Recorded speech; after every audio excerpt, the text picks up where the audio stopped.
नशा शराब का नहीं होना चाहिए, जो उतर जाए वो नशा कहाँ, नशा महत्वाकांक्षा का होना चाहिए। महत्वाकांक्षा किससे जुड़ी हुई है? विघ्न से। विघ्न यानी चुनौती, विघ्न यानी चैलेंज। चैलेंज जगाने का काम करते हैं, विघ्न पीड़ा पैदा करते हैं। जीवन में विघ्न जब आते हैं सोते से हमें जगाते हैं। हम चाहते हैं कि हमारा नाम प्रभुराम जैसा हो, लेकिन हमारा जीवन प्रभुराम जैसा ना हो। हम जंगल में ना घूमेंगे। नशा तो सिकंदर को है कि पूरी दुनिया जीतेंगे, जिसने ना कभी आराम किया, विघ्नों में रहकर काम किया। जब आपने अपनी शिक्षा शुरू की, उस वक्त क्या विचार आपके मन में थे और शुरुआती दिनों में आपका शिक्षा और इनलाइटन होने के प्रति क्या दृष्टिकोण हुआ करता था? नहीं, शिक्षा के प्रति तो कोई पॉजिटिव दृष्टिकोण कभी था नहीं। और जैसे आमतौर पर आज हमारे समाज में बड़े सारे युवा हैं, भाई हैं, बहन हैं, जो बेचारे भटके हुए हैं, उन्हीं भटके हुओं में से एक मैं था। मुझे भी लगता था कि जिंदगी में शराब बहुत अच्छी चीज है और धन कमाना है और स्त्री और बार डांस और लंदन और स्विट्जरलैंड, यही सब चलता था। एक भटके हुए, शुद्ध भटके, मतलब एक होता भटका, एक होता शुद्ध। मतलब जिसको लोग ये कहते, जैसे कहते नहीं कि आप पे मोहर लग गई, पूरे समाज ने एक मोहर लगा दी कि मेरे पिताजी को छोड़कर, कि तुम अब जिंदगी में कुछ नहीं कर पाओगे। तो वहां वो सब चलता रहा, लेकिन रास्ता चूंकि गलत है। जैसे अभी आपने कहा कि असतोमा सद्गमया तमसोमा ज्योतिर्गमया, की हम, ये बड़ी प्यारी लाइन है बृहदारण्यक उपनिषद की, कि हम असत्य से आपको सत्य की तरफ ले चलेंगे, अंधेरे से रोशनी की तरफ ले चलेंगे। तो इसी परेशानी में, फ्रस्ट्रेशन में, क्योंकि जितना मैं आगे बढ़ने की सोचता था उतना पीछे चलता था, कुछ काम नहीं आ रहा था, कुछ चीजें हल नहीं हो रही थी, निराशा, डिप्रेशन। बस एक चीज थी कि आज वही मैं उत्साह कहता हूं, तब मैं उसको जिद कहता था। और इस देश में एक बहुत बड़ी चीज है जिसको मैं इस देश के हर व्यक्ति से आह्वान करूंगा हाथ जोड़कर, और वो है इस देश की संत परंपरा। तो मैं जब इलाहाबाद पहुंचा, दर्शन पढ़ना शुरू किया। दर्शन ने मेरे आंखों में थोड़ा सा चमक भरी, और उसके बाद जब संतों से मुलाकात हुई और वो T=T+T का सिद्धांत पता चला कि तमन्ना त्याग प्लस तपस्या, वहीं से जीवन परिवर्तित होना शुरू हुआ मेरा। तब मुझे लगा कि अरे यार, शराब कोई नशा थोड़ी है, नशा तो ज्ञान का है, नशा तो सेवा का है, नशा तो संगति का है। तो मैं सोचता हूं कि अगर मुझे सही चीजें दिखाई पड़ी और मैं इधर आ सका, तो इस विश्व का हर आदमी। तो इनलाइटनमेंट आपको दिखा इलाहाबाद यूनिवर्सिटी में जब आपने फिलॉसफी पढ़ी, या उसके पहले कोई घटना आपके साथ हुई जिसने आपको एक बिगड़े हुए, आवारा और शराब और दूसरी चीजों में डूबे रहने वाले यूथ से एक इनलाइटेंड अवधोजा बनने के लिए प्रेरित किया? अभी तो खैर इनलाइटेंड कहना बहुत बड़ी बात हो जाएगी, हम लोग तो मानते हैं। नहीं, अभी तो खैर, लेकिन हाँ, इलाहाबाद यूनिवर्सिटी का जो ऑरा है, वहां की जो संगत है, कि किसी भी घर का लड़का हो, चप्पल पहने, कुर्ता पजामा, हम जब पहुंचे तो यही था कि पता लगा साहब डीजीपी के लड़के हैं, साइकिल से चल रहे हैं। वहां हर आदमी का यही वेशभूषा। आश्रम था इलाहाबाद, 1990 में इलाहाबाद एक आश्रम था जहां सब लोग तपस्या कर रहे थे। तो जैसे ही मैं यानी अंगुलीमाल जंगल से निकलकर बुद्ध के आश्रम में पहुंचा, और फिर एच.एस. उपाध्याय सर को सुना बोलते हुए और कनेक्ट करते हुए, तो वहां से एक रोशनी दिखाई पड़नी शुरू हुई। मैं फिर डेली फिलॉसफी की, मैं कोई क्लास नहीं अटेंड किया इलाहाबाद यूनिवर्सिटी में फिलॉसफी को छोड़कर। 99% मनुष्य बाहर आनंद ढूंढ रहा है। कोई पत्नी में ढूंढ रहा है, कोई पति में ढूंढ रहा है, कोई गाड़ी में ढूंढ रहा है, कोई मकान में ढूंढ रहा है ही नहीं। बाहर जो सुख ढूंढ रहा है वो कंडीशनल है और उसकी कीमत चुकानी पड़ती है। तुम ये जो बाहर भोगने की बात सोचते हो, यही माया है। इस माया से छूटने के लिए इस माया को समझना पड़ेगा, और समझने के लिए ध्यान। पर इसका मैं देखता हूं कि इतनी रुचि नहीं लेते हैं युवा इस पे। कारण एक्चुअली क्या हुआ कि पाखंड से बहुत दुखी हैं लोग। हमारा जो युवा है उसमें ज्यादातर लोग पाखंड से बहुत दुखी हैं, बहुत दुखी। पाखंड से तात्पर्य? पाखंड, जब आप मेहनत करते हो रिजल्ट नहीं मिलता। जैसे आप, भाई एक बड़ी सिंपल सी बात है, हम लक्ष्मी जी की पूजा करते हैं और धन अमेरिका के पास है। अब जब ये बात कोई मंच से खड़ा होकर कहता है, तो जो युवा सुनता कहता है यार बात तो सही कह रहा है ये, कि हमारे रिश्तेदार सांसद हैं और हम भिखमंगे हैं। भाई आपको प्रदेश के मुख्यमंत्री कहता है कि अरे ब्रजेश जी हमारे भाई, तो आप कुछ ही कर ही नहीं पा रहे, तो किस बात के भाई? तो युवा जोड़ता है कि हाँ यार, सरस्वती की पूजा हम करते हैं और सारा नोबेल प्राइज यहूदी ले जाता है। बस यहीं पर वो जब जोड़ नहीं पाता तो खिन्न होता है। जबकि उसको ये सोचना चाहिए कि लक्ष्मी जो है वो माया का प्रतीक है, मेटेरियलिज्म का, और जो व्यक्ति भगवान विष्णु के समान होगा उतनी मानसिक और शारीरिक शक्ति डेवलप कर लेगा। समुद्र मंथन हो रहा है और लक्ष्मी जी बाहर आई और देवताओं में और राक्षसों में युद्ध हो गया कि हम इनसे शादी करें। उन्होंने कहा बैठो तुम लोग, अब मैं डिसाइड करूं, मैं माला डालूंगी। बैठ गए लोग लाइन में।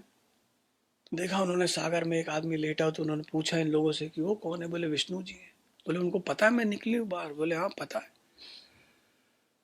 तो बोले उनको मुझसे शादी नहीं करना? बोले नहीं करना है। वो जाकर माला उन्होंने उसको पहना दी। कितना बड़ा संदेश है ये।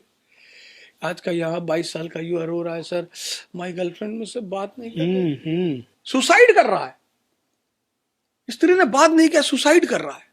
स्त्री आपसे बात करेगी, आपको सम्मान करेगी, आपसे प्रेम करेगी, आप शक्ति तो पैदा करो, आप शक्ति तो पैदा करो। स्त्री कहीं नहीं जाने वाली। ये जितने लोग इल्जाम लगाते हैं कि आज की स्त्रियां खराब हो गई हैं, ये सब निरर्थक इल्जाम लगाते। स्त्रियां ना कभी खराब थी ना हैं। लेकिन जब अब स्त्री भगवान का रूप है धरती पर, तो जब वो दूसरे भगवान से मिलती है तब भगवत्ता का व्यवहार करती है। अब ये मरे हुए गुटखा खाए हुए लोग, आंधी चल रही तो हिल रहे हैं, कह रहे हैं हमसे हमको प्यार ही नहीं कर रही। कैसे करेगी? रील तो बना रहा है ना, युवा रील बना रहे हैं, उसी रील में खत्म है। ये रील जो है ये इनको जो है इनके सोचने की क्षमता को मार देगा। रेडियो तक तो ठीक था, टीवी जब आई तो आप देखिए, जब टीवी आया और मूवी आई, आपने भी एक बात गौर की होगी कि हमारे आपके बचपन के समय में हमारे घर वाले मूवी देखने के बड़े खिलाफ थे कि पिक्चर गए तो तोड़ डालेंगे मार के, तो उस वक्त गलत माना जाता, हाँ बुरा माना जाता था।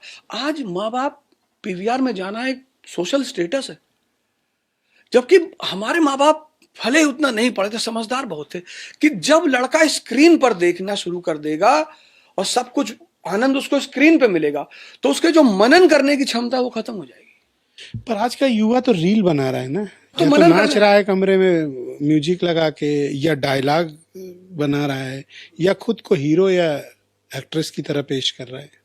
ये एक बड़ी सामाजिक विकृति है, बहुत बड़ी। वक्त बहुत जाया हो रहा है, बहुत जाया हो रहा है। आप ये चीज फील कर पाते हो? मैं बहुत ज्यादा मैं तो हर प्लेटफॉर्म से कहता हूँ, युवाओं से आवेदन करता हूँ कि भैया काहे सब कर रहे हो। नहीं, आपको कोई अच्छा कंटेंट, जैसे बहुत सारे युवा है, कई सारे लड़कों को मैंने देखा वो साइंस पे कंटेंट डाल रहे हैं, हाँ वो बनाइए, वो बहुत बढ़िया ज्ञानवर्धक चीजें करिए। हाँ बहुत अच्छा कंटेंट डाल रहे हैं। वो रिलीजियस प्रिंसिपल्स पे डाल रहे हैं कि वासुकी के इतने फन क्यों है, विष्णु जी ऐसा क्यों, ये सब बनाइए जिससे जनता का जागरूकता हो। आप एक काम करिए, फंडामेंटल राइट का एक आर्टिकल निकालिए, उस पर चर्चा कर दीजिए 1 मिनट की, तो जो देखेगा उसको पता चलेगा। उसमें कभी कभी नाच गाना भी कर लीजिए, तो एक संविधान पे बना डालिए रील, बनाइए।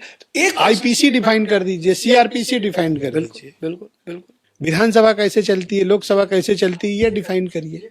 और इसमें तो मन लगता नहीं तो मन तो खोखला हो चुका है ना, मन तो खत्म। दुर्योधन हावी है, बाहर भाग रहा है, गाड़ी चाहिए 3 लाख की, नहीं तो इज्जत नहीं रहेगी, 20 लाख का जूता चाहिए।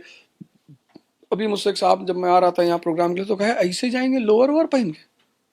हमने कहा भैया लोग हमको सुनने आ रहे हैं। अच्छा, हाँ अच्छा किया आपने बात किया। आपका कोई ड्रेस का मैं देखता हूँ कि कुछ भी पहन लेते हैं आप। हाँ तो ये इस देश की परंपरा है। यहाँ बुद्ध कभी भी ब्रांड पहन के नहीं निकले, जरूरत ही नहीं। आपको कभी एहसास नहीं होता कि वहां जा रहा हूं तो मुझे ये पहनना चाहिए? नहीं, मुझे पता है ज्ञान सर्वोपरि है। जिसके पास ज्ञान है उसको बाहर के आडंबर की कोई जरूरत नहीं। ये तो पश्चिम है, ब्रांड कहता है, क्योंकि पश्चिम के पास ज्ञान नहीं। जहां मेटेरियलिज्म है वहां ब्रांड की जरूरत है।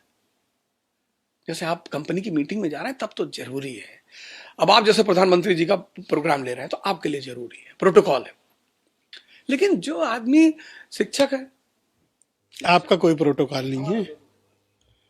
हाँ, अब प्रोटोकॉल इतना है, इसे ना लुंगी और बनियान पहन पहुंच, ये भी गलत है। इसका भी ध्यान रखना पड़ेगा कि आप सब लगे देखने में। ऐसा ना हो एक शर्ट आपने 15 दिन पहन ली, जिसके मिलने पहुंचे वो बेचारा बेहोश हो गया, तो नहा धो के साफ सुथरा होके ऐसे जाएगी। आपके कई रील और वीडियोस बड़े वायरल होते हैं और एक बड़ा इल्जाम है आपके ऊपर, आप बच्चों को बहुत बदमाशी करना सिखाते हैं। गैंगस्टर बनना सिखाते हैं, पिस्तौल की बात करते हैं, तलवार की बात करते हैं, मारने काटने की बात करते हैं। क्या बनाना चाहते हैं आप बच्चों को? मैं बच्चों को कृष्ण बनाना चाहता हूँ। मैं कहता हूँ एक हाथ में चक्र और एक हाथ में बांसुरी, कि जब भी तुम्हारे ऊपर कोई तैमूर लेम जैसा भारत में घुसे तो अब ये इतिहास ना लिखा जाए कि उसने दिल्ली में लाखों लोगों को काटा।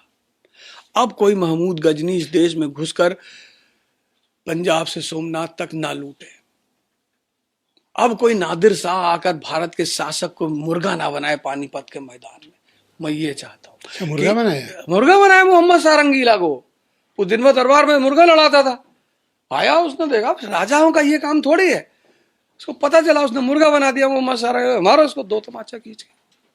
मैं ये चाहता हूं कि युवा हमारा शांत रहे, बांसुरी बजाए, गाय चराए, काम करे, पढ़ाई करे। लेकिन जिस दिन कोई महमूद गजनी इधर की तरफ घुसे तो इतने चक्र उठ जाए कि मध्य एशिया में अगले 1000 साल तक की माँ अपने बच्चों से कहेंगे बेटा उधर मत जाना। बस मैं यही चाहता हूं। गलत राह पर भी तो जा सकता है यूथ। नहीं, क्यों अगर जाएगा? आपसे सीखा इस तरह मुझसे तो गीता भी तो पढ़ेगा। आप देखिए, मेरा 4th लॉ करके प्रोग्राम चल रहा है।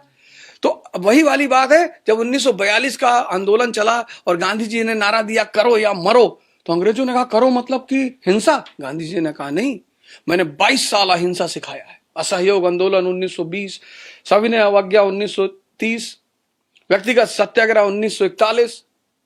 ऐसे मैं भी अहिंसा ही सिखा रहा हूं, लेकिन अहिंसा बिना शक्ति के नपुंसक है। प्रेम बिना शक्ति के नपुंसक है। सम्मान बिना शक्ति के नपुंसक है। तब फिर आप गांधी जी की विचारधारा कहाँ फॉलो करते हैं? वो तो कहते हैं, गांधी जी का स्टेटमेंट है। गांधी जी ने कभी हिंसा की मैं बात आपको नहीं बताता हूं, उन्होंने कहा कि जहां पर कायरता और हिंसा की बात आएगी, मैं कहूंगा हिंसा का चुनाव करो। ये स्टेटमेंट है गांधी जी का।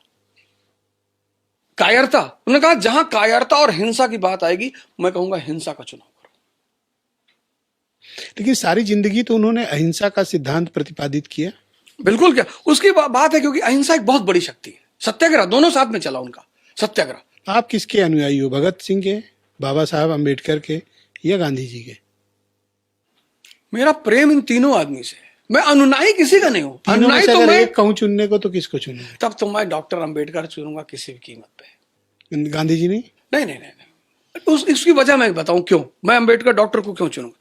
डॉक्टर साहब, मैं चाहता हूं युवाओं को मैं वो चीज दूं जो हाँ, थोड़ी क्लैरिटी दो आज। हाँ, हाँ। और क्लैरिटी दो। डॉक्टर साहब जैसा व्यक्तित्व, आपको भी कोई बेइज्जती कर दे तो आप फांसी चढ़वा दोगे उसको। भाई, आप यूपी के एक बहुत ताकतवर पत्रकार हैं, आप तो तुरंत फांसी चढ़वा दो कि भैया ब्रजेश मिश्रा को इसे बोल दिया। और वो व्यक्ति डेली स्कूल जाता था, किनारे लोग बैठाते थे उसको। क्या मानसिक स्थिति रही होगी उस आदमी की। मैं कहता हूं व्यक्तित्व की पूजा करिए, आप सीखिए उससे। निरंतर स्कूल जा रहे हैं, पढ़ाई कर रहे हैं, लंदन से वापस जब आ रहे हैं, जहाज डूब गया तब 60,000 किताब वापस आई। अमेरिका की यूनिवर्सिटी का चांसलर भारत के प्रधानमंत्री को लिख के दे रहा है कि बहुत काबिल आदमी है, इसको अपने साथ रखना। हर वो आदमी इस दुनिया में जो परेशान है, उसके लिए डॉक्टर अंबेडकर की एक लाइन अमृत के समान है, शिक्षा शेरनी का दूध है, जो पिएगा वो दहाड़ेगा और कोई नहीं बचा पाएगा। कहाँ पी पा रहे हैं दूध? नहीं पिएंगे कैसे? जब इनको सेल्फी लेनी है, आज के युवाओं को, इनको अपने आत्मगरिमा का सब वही नहीं है, अभिमान ही नहीं है कि मैं इंसान। हाँ ठीक है भाई, कोई बड़ा आपके सामने खड़ा है, आप उससे प्रणाम कर लीजिए। बॉलीवुड के स्टार को देख लें तो लेट जाए, ये नेता देख लें तो इनका कोई गरिमा ही नहीं, इनके अपना कोई आत्मसम्मान ही नहीं कि मैं सन्यासी हूं, मैं साधना के पाथ से गुजर रहा हूं, मुझे साधना करना है ही नहीं। इजी सक्सेस चाहिए, नहीं है, ही नहीं। अगर इजी सक्सेस का सिद्धांत होता तो कम से कम राजा दशरथ राजा है, अपने बेटे को तपस्या नहीं करने देते। और राम चलिए मान लेते हैं वनवास गए कैकेयी माता की वजह से, तो लवकुश को जंगल में क्यों रखा? वहां तो कोई कैकेयी नहीं थी, लेकिन लवकुश को जंगल में रखा और लवकुश बड़े होकर हनुमान जी को बांध दे रहे हैं। क्यों? क्योंकि कोई सिद्धांत ही नहीं है महान बनने का त्याग और तपस्या। शिक्षा का जो सिद्धांत बाबा साहब ने दिया, आपको लगता है कि इस समय का यूथ उस सिद्धांत का पिछले 70 सालों में, मैं तो बल्कि कहूंगा, क्या पालन करता दिख रहा है? क्या हम शिक्षा की तरफ इनलाइटनमेंट हो रहे हैं? अभी आपने यहूदियों का जिक्र किया शिक्षा के क्षेत्र में, मैं सहमत हूं आपसे कि वो शिक्षा के स्तर पर वो बहुत जागरूक है, बहुत इनलाइटेंड है। हम क्यों ऐसा नहीं बन पाए? हमने शिक्षा का जो मूल सिद्धांत था, मैकाले आया, उसने शिक्षा का पैरामीटर रखा नौकरी, क्योंकि उसे हमें नौकर बनाना था। नौकर मानसिकता का आदमी आजादी के बारे में कैसे सोचेगा?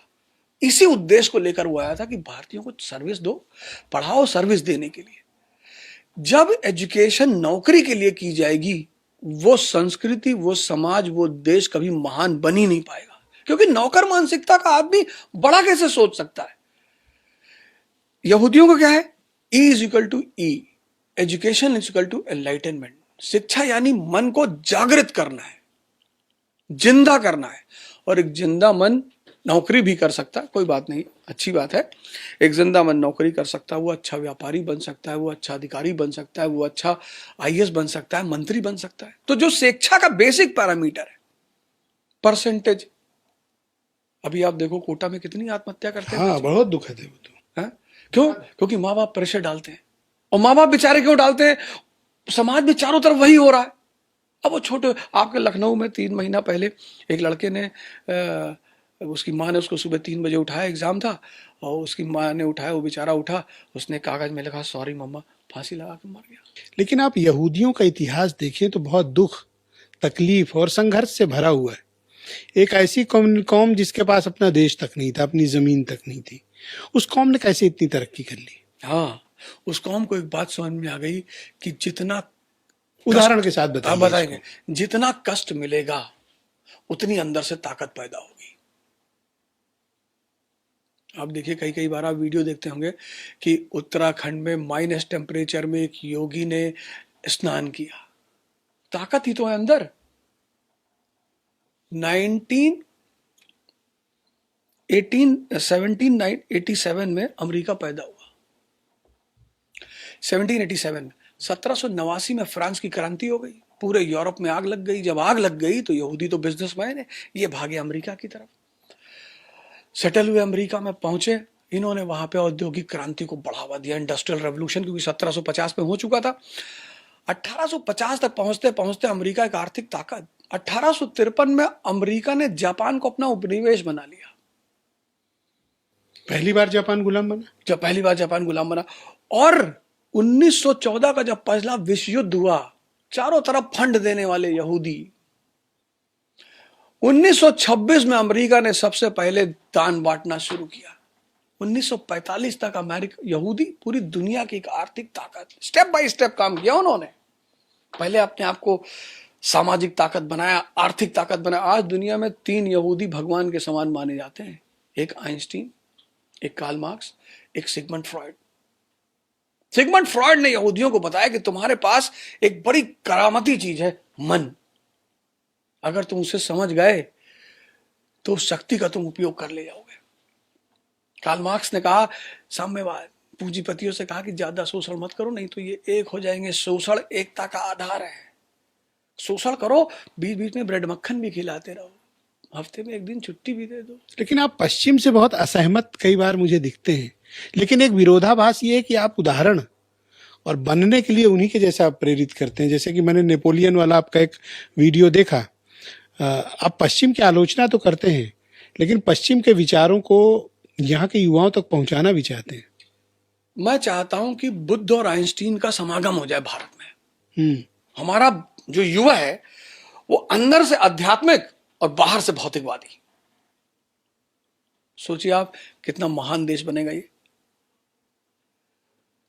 जिसको आचार्य रजनीश ने कहा जोरबा द बुद्धा। जोरबा क्या है? एक भौतिकवादी इंसान है। किसी भी भौतिकवाद की चीज को कार, अब हम फिर से तांगा पे चलेंगे। अब हमें आपके ऑफिस आना था तो कार से ही आना था, बात करनी है तो मोबाइल इस्तेमाल करेंगे। तो जब हर चीज को हम उपयोग में ला रहे हैं तो विरोध कैसा? जापान की सबसे बड़ी ताकत यही है। जापान दुनिया में कहीं भी कोई अच्छा घटना घटेगी उसे आत्मसात कर लेगा। वो ये 1867 में जब उनकी एजुकेशन पॉलिसी आई, इंग्लिश कंपलसरी कर दिया उन्होंने। हमारा युवा आज तक इंग्लिश बोलने के लिए तरस रहा है। 35 साल में इंग्लिश स्पीकिंग कोर्स करता है जब दिल्ली पढ़ने जाता है, तब कैट काउ बफेलो ये सब सीखता है।